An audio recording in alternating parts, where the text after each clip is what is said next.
Assalamualaikum warahmatullahi wabarakatuh. Alhamdulillahirrahmanirrahim. Bismillahirrahmanirrahim. Pertama-tama saya ucapkan alhamdulillah alhamdulillahi robbi, kita masih bisa diperkenankan untuk memberi materi. Materi ini judul tentang pendidikan anti korupsi.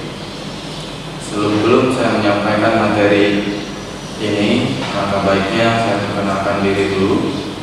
Nama saya Pak Iqbal Ramdhani SPD, alamat di Kampung Menan, RT 3 RW 2 Desa Sukamaju, Kecamatan Jonggol, Kabupaten Bogor. Saya di sini mengajar bimbingan dan konseling di SMA 1 Jonggol. Oke, langsung aja kita masuk ke materi kita, yaitu tentang pendidikan anti korupsi. Sebelum saya menyampaikan materi ini, tentunya kita sudah tahu bahwasannya korupsi itu apa. Mungkin adik-adik pernah mendengar kata-kata korupsi, bahkan melihat tayangannya, animasi, bahkan video, bahkan dokumenter tentang korupsi. Pasti adik-adik tahu. Korupsi berasal dari kata corruptio, yang artinya rusak, yang artinya rusak. Jika didefinisikan bahwasanya korupsi adalah suatu perbuatan yang tidak baik, tidak jujur, ingin mendapatkan keuntungan sendiri, berkepentingan pribadi ataupun untuk orang lain. Sekolah merupakan suatu lembaga pendidikan yang di dalamnya selain pendidikan yang bersifat akademis, juga pendidikan yang bersifat moral. Adanya pendidikan tentu erat kaitannya dengan sebuah interaksi hubungan timbal balik individu dengan individu yang lain, kelompok dengan kelompok yang lain. Menurut Sujono Sukanto, ahli sosiolog, mengatakan bahwasanya pentingnya menjalin sebuah interaksi dalam masyarakat. Oke, menurut Sujono Sukanto, ahli sosiologi, mengatakan bahwasanya peran interaksi itu sangat penting dalam kehidupan masyarakat. Adanya interaksi pasti ada yang namanya komunikasi. Komunikasi yang baik akan mencerminkan sebuah interaksi yang baik. Di dalam kehidupan bermasyarakat tentunya kita paham akan norma-norma yang harus kita perhatikan. Salah satunya adalah norma hukum yang berlaku di Indonesia. Undang-Undang Nomor 31 Tahun 1999 dan Undang-Undang Tahun 2000 di Nomor 21 tentang beberapa hal yang berkaitan tentang korupsi, antara lain suap menyuap. Ini sangat-sangat merugikan sekali bagi bangsa Indonesia. Korupsi itu tidak baik. Korupsi melanggar hukum, korupsi harus diberantas. Itu sudah jelas.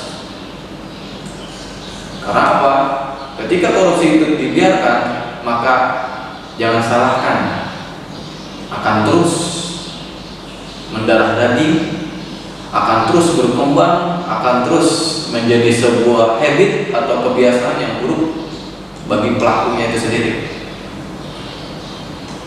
Melanggar hukum sudah jelas di pasal yang tadi saya sebutkan, berkaitan dengan suap menyuap, ya, berkaitan dengan merugikan orang lain, berkaitan dengan yang namanya pemerasan, paksaan. Meskipun hal itu sangat berkaitan dengan yaitu faktor-faktor terjadinya korupsi, diantaranya adalah kebutuhan. Ketika kita berbicara tentang kebutuhan, ini hal yang sangat sudah tidak asing lagi ya kita bicarakan. Kenapa ini berkaitan dengan yang namanya uang? Semua manusia hidup pasti butuh uang, tapi jangan sampai uang adalah segalanya yang akhirnya akan membutakan diri kita sendiri. Tentunya Allah Subhanahu wa Ta'ala pun sudah banyak menyampaikan, bahkan mengajarkan mana rezeki yang halal, mana rezeki yang haram, yang tentunya kita tahu bisa memilah mana yang baik, mana yang tidak baik, yang tentunya ini berujung akan yang namanya keberkahan hidup. Ketika kita berbicara tentang keberkahan hidup, pastinya ini sangat erat kaitannya dengan kehidupan sehari-hari kita. Contoh kecil dalam sebuah pembelajaran di sekolah, siswa tersebut korupsi dalam hal waktu. Kita sudah jelas ya, di SMA 1 Jonggol ini masuk jam 6.50. Kebetulan siswa itu datang masuk lewat gerbang depan, datangnya jam 7:15. Nah, ini juga bisa dikatakan sebagai korupsi waktu ya. Kita udah jelas 6.50 kita masuk, dia baru datang jam 7:15. Nah, ini harus kita rubah. Ini memang hal sepele, dalam arti hal yang kecil, tapi jika dibiarkan ini akan membesar, yang tentunya akan merugikan orang itu sendiri. Karena pada dasarnya kita itu harus sungguh-sungguh dalam belajar, tidak jadi orang yang pemalas, tidak jadi orang yang serba instan, karena hidup itu butuh proses yang sangat panjang untuk bisa menjadi yang namanya seseorang yang luar biasa suksesnya. Step by step, ujian demi ujian, tahap demi tahap, kematangan sebuah emosi seseorang itu akan dilatih ketika seseorang itu mendapat sebuah yang namanya ujian. Yang kedua, contoh hal kecil adalah mencontek saat ujian misalnya, atau mengerjakan tugas. Akhirnya si siswa ini tidak bisa mengerjakan, dia minta bantuan atau bahkan memberikan sebuah imbalan ke temannya, misalnya gitu ya, saya tidak bisa nih mengerjakan PR ini, mau nggak kerjain PR saya, nanti saya kasih uang. Nah, ini itu udah termasuk korupsi dalam hal kecil ini gitu, karena ini berkaitan dengan yaitu demi kepentingan orang lain gitu ya. Orang ini rugi dong, ini anak ini sudah belajar, anak ini sudah benar-benar belajar sungguh-sungguh, dan akhirnya dengan terpaksa membantu temannya untuk bisa mengerjakan tugas. Ini contoh konkret nyata lah, dalam arti pastilah, dalam arti baik tingkat SD, SMP ataupun SMA pasti pernah mendengar namanya menyontek gitu ya, menyontek tugas temannya ataupun plagiat lah, berarti berupaya sama pengerjaannya, cuma tinggal edit dan lain-lain. Ini hal kecil ya. Meskipun ketika kita berbicara korupsi, erat kaitannya pasti dengan yang namanya uang. Tapi kalau menurut saya bukan hanya uang aja gitu. Contoh kecil adalah waktu. Bagaimana cara kita bisa memanage waktu kita? Bagaimana kita bisa mengatur time is money. Waktu adalah uang. Sebaik-baiknya seorang itu adalah orang yang mampu memanage waktu dengan baik. Itu pasti. Ketika waktu itu akan terus berjalan begitu saja, dan akhirnya siswa ini sia-sia gitu ya, karena dia berpikir instan, ya udah biarlah nanti gimana nanti aja gitu, dan ternyata sebuah penyesalan yang ada. Itu kok saya seperti ini, coba kalau kayak gini saya nggak seperti ini. Itu ada tanda tanya besar dalam kehidupan ya. Intinya apa? Katakan tidak pada korupsi. Korupsi jelas perbuatan yang tidak baik. Korupsi itu jelas akan melanggar hukum, dan korupsi itu perlu diberantas sedini mungkin. Karena tidak diberantas, maka kami akan terus merambat kemana-mana, dan kita tidak akan pernah tahu siapa korbannya. Dan pada dasarnya adalah faktor-faktor yang menyebabkan seseorang itu korupsi, ya salah satunya adalah lemahnya iman, lemahnya tingkat keagamaan orang itu sendiri. Misalnya kurangnya beribadah, ya, sehingga dia tidak tahu arah hidupnya seperti apa. Bahwasanya orang yang orang yang kesannya pendekatan dirinya terhadap Allah Subhanahu wa taala kurang, saya yakin akan selalu berusaha untuk menghalalkan segala cara. Berbeda dengan orang yang selalu berusaha untuk mendekatkan diri kepada Allah Subhanahu wa taala. Tentunya dia akan ada rem, dia akan ada peringatan bahwasanya oh, ini tidak baik, oh, ini baik gitu. Ini akan jadi sebuah option ataupun pilihan, karena kita tahu bahwasanya itu adalah pilihan. Life is choice, itu penting sampai kapanpun itu. Salah satunya itu tadi, meskipun korupsi ini penyebabnya salah satunya adalah tadi baru bilang lemahnya iman. Yang kedua, minimnya akan sosialisasi ataupun pendidikan yang menyampaikan tentang korupsi. Jadi ya maaf, orang ini nggak tahu korupsi itu apa sih. Kenapa orang ini bisa korupsi? Misalnya minim pendidikan akan yang namanya korupsi. Yang ketiga adalah pendidikan dari keluarga. Pendidikan dari keluarga ini sangat-sangat utama, bahkan jadi pendidik pertama ketika seseorang ini belum keluar ataupun belum berinteraksi dengan lingkungan luar ataupun lingkungan masyarakat. Ini jadi tombak penting, yaitu pendidikan dari keluarga, yaitu orang tua. Dari kita belum bisa yang namanya megang sendok yang baik seperti apa, bagaimana cara makan yang baik, pasti ada adabnya, pasti ada sopan santunnya, bagaimana cara kita berusaha untuk menyampaikan sebuah obrolan ya, seusia kita dengan atasan kita, dengan orang tua kita. Kita harus tahu batasan-batasan itu. Bagaimana cara kita berpakaian, ini menjadi tombak penting ya, membuat dalam arti membentuk sebuah karakter seseorang itu. Yang pertama adalah keluarga ya, family. Keluarga adalah segalanya, pembentuk diri.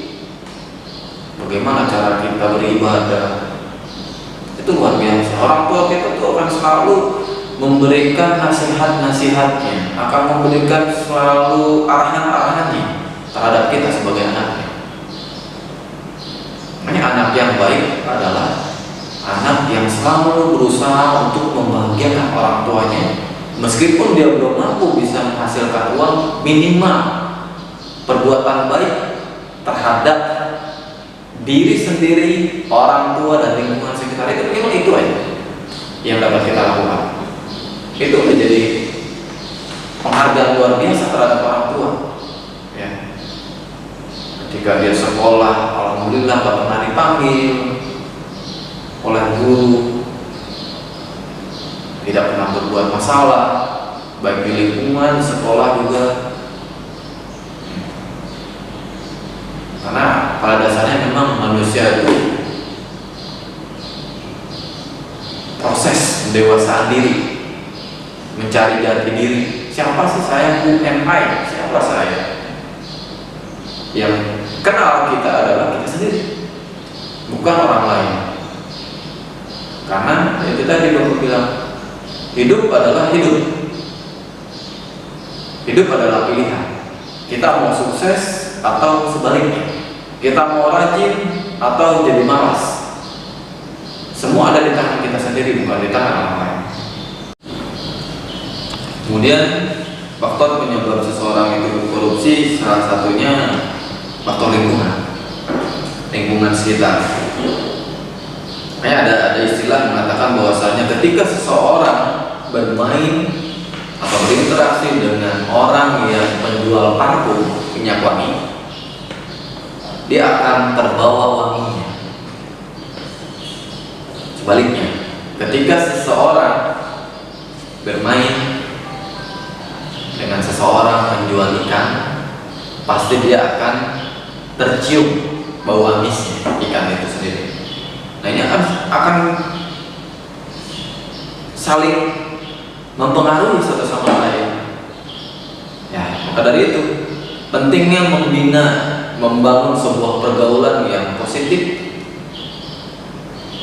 dari satu kelompok ataupun satu individu ke individu yang lain, itu sangat penting. Karena kita bilang, kita yang tahu siapa kita. Orang lain hanya sebuah orang lain itu pelengkap terjadinya sebuah interaksi ataupun komunikasi. Ya. Seperti halnya tadi yang saya sampaikan, Sujono Sukanto, ahli sosiologi, mengatakan bahwasannya interaksi sosial adalah hubungan timbal balik individu dengan individu yang lain, kelompok dengan kelompok yang lain, sehingga terjadi sebuah interaksi sosial yang baik akan menghasilkan pribadi yang baik. Sebaliknya, interaksi yang kurang baik akan menghasilkan pribadi yang kurang baik. Kita butuh bergaul, sangat butuh. Tapi dengan siapa kita bergaul? Wajar dong kita memilih-milih teman. Wajar dong kita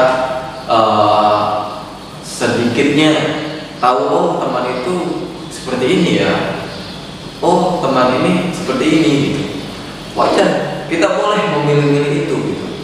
Dengan catatan gitu, ketika dia membawa hal positif untuk diri kita sendiri, ya lanjutkan. Tapi sebaliknya, ketika dia mempunyai peran yang negatif, membawa diri kita ke arah yang negatif, yang mana lebih baik cukup gitu. Kita cari teman yang lebih baik. Itu pasti. Ada ahli psikologi mengatakan bahwasannya Sigmund Freud, kehidupan manusia itu tidak akan pernah lepas dari masa lalu. Dewasa dari kita, tentunya kita punya kurang lebih 3 tahap kehidupan manusia, ataupun 3 fase. Fase pertama adalah masa lampau, masa yang pernah kita alami, pernah kita jalani. Masa ini sudah terlewat. Bagaimana kita kecil, bagaimana kita remaja, bagaimana kita dewasa. Ini akan terjalani di sini, di masa lampau waktu itu, yang pernah terjadi, yang pernah terlintas, yang pernah terlampaui waktu itu. Yang kedua adalah masa sekarang, saat ini, realitanya seperti ini. Inilah saya mempunyai misalnya masa lalu yang kurang baik. Saya jadi anak yang pemalas, saya tidak mampu mengerjakan tugas, saya banyak mencontek ke teman saya.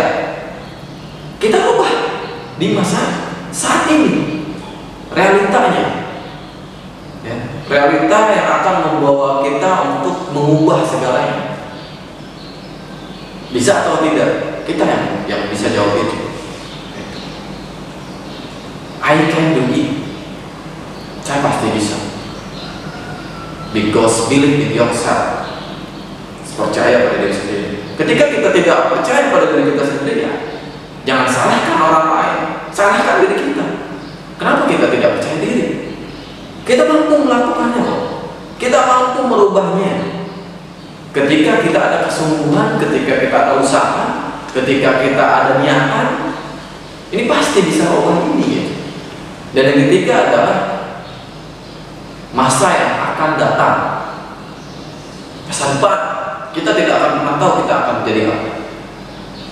Tapi minimal kita sudah berusaha untuk menjadi pribadi-pribadi yang lebih baik dari sebelumnya.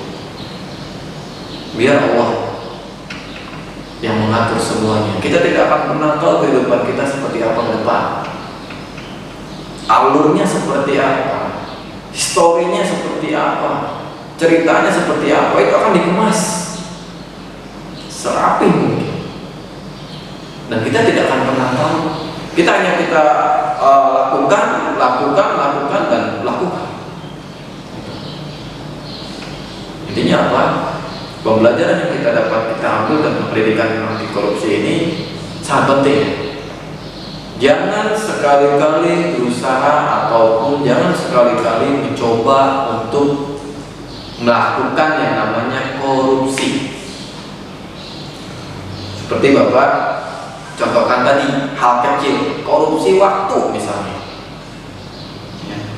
Waktu berangkat sekolah 06.50 kita sudah ada di SMA 1 Jombol, akhirnya kita leha-leha, biarin aja, nanti aja, masih malas, masih ngantuk, akhirnya berangkat jam 9:30. Wajar ketika itu kita dapat sanksi, teguran langsung dari dulu. Kenapa kamu terlambat? Naik apa? Kamu berangkat ke sekolah. Akhirnya kita berbohong kan? Macet, sepatunya belum dicuci, sepatunya basah, seragamnya belum disetrika. Inilah alibi-alibi. Inilah pernyataan-pernyataan yang tidak baik. Inilah sikap kebohongan-kebohongan kita. Yang salah satunya itu adalah cermin dari seseorang untuk melakukan korupsi. Korupsi waktu. Jangan sekali-kali hal itu kita lakukan. Kenapa? Ketika seseorang sudah terbiasa dengan hal yang tidak baik, maka dia akan mempunyai habits atau kebiasaan yang tidak baik pula. Kebiasaan yang tidak baik itu jangan dipelihara atau jangan dipupuk, dibuang jauh-jauh. Karena ini akan menjadi racun untuk kehidupan kita. Tanamkan sikap positif. Positive thinking, berpikir baik, buang berpikir buruk pada orang lain, pada diri kita sendiri. Saya emang gak mampu, saya emang gak bisa. Secara tidak langsung kita sudah membohongi diri kita, dan kita sudah mendahului yang namanya kehendak Allah. Manusia itu tempatnya berusaha terus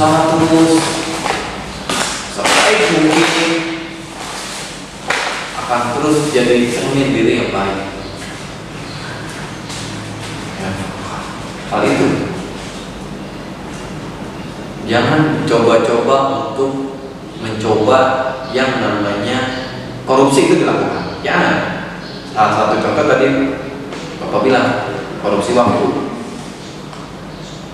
Kedua yang tadi, ketika kita tidak mampu mengerjakan PR ataupun ketika kita tidak mampu mengerjakan tugas, kita menyuruh teman kita untuk mengerjakan tugas itu dengan iming-iming atau dengan imbalan si teman kita akan mendapatkan uang dari kita.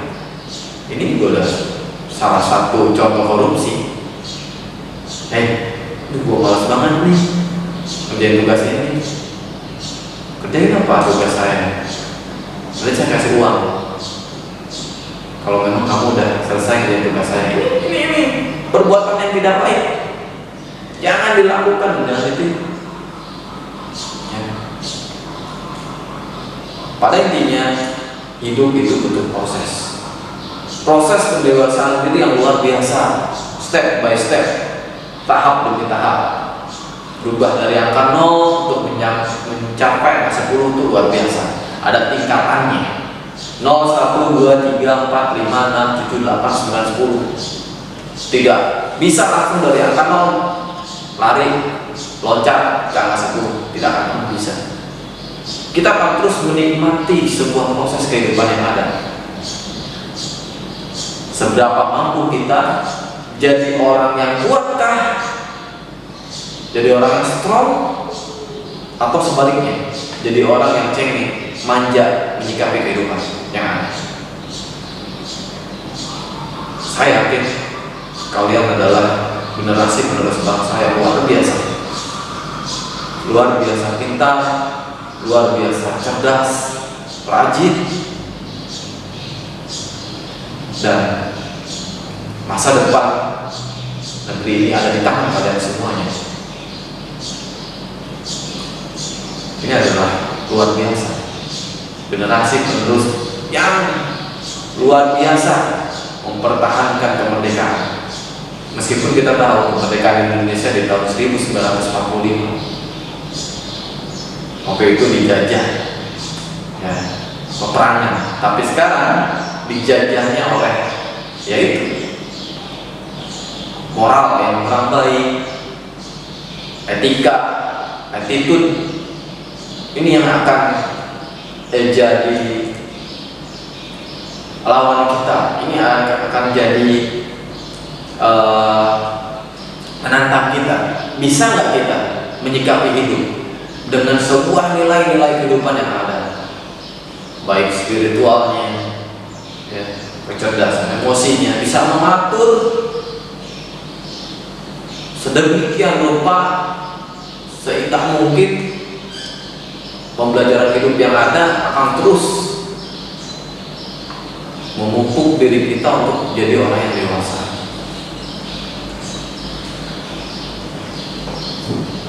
Jadi itu yang dapat kita ambil. Oke? Oke kan? Oke, tidak terasa kita sudah ada di ujung waktu.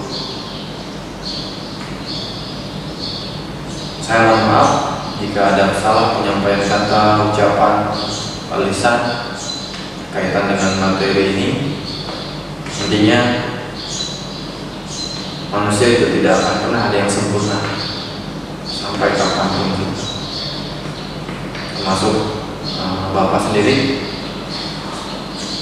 Mohon maaf jika ada kata-kata yang salah, apa yang tidak menyenangkan. Katakan tidak pada korupsi. Korupsi akan terus ada dalam kehidupan kita yang harus kita lawan. Korupsi akan terus jadi bayang-bayang di Indonesia ini. Korupsi ini adalah melanggar hukum. Korupsi ini tidak baik. Korupsi ini perlu diberantas sedini mungkin. Bapak yakin kita bisa jadi orang-orang yang anti korupsi. Mudah-mudahan Allah akan selalu memberkahi kehidupan kita, akan selalu senantiasa memberikan hidayahnya, maghfirahnya, keberkahan dalam kehidupan kita, sehingga kita selalu dijaga, kita selalu disayang, dan kita selalu diingatkan akan pentingnya sebuah kehidupan dalam kehidupan kita. Wabillahi taufiq wal hidayah. Assalamualaikum warahmatullahi wabarakatuh.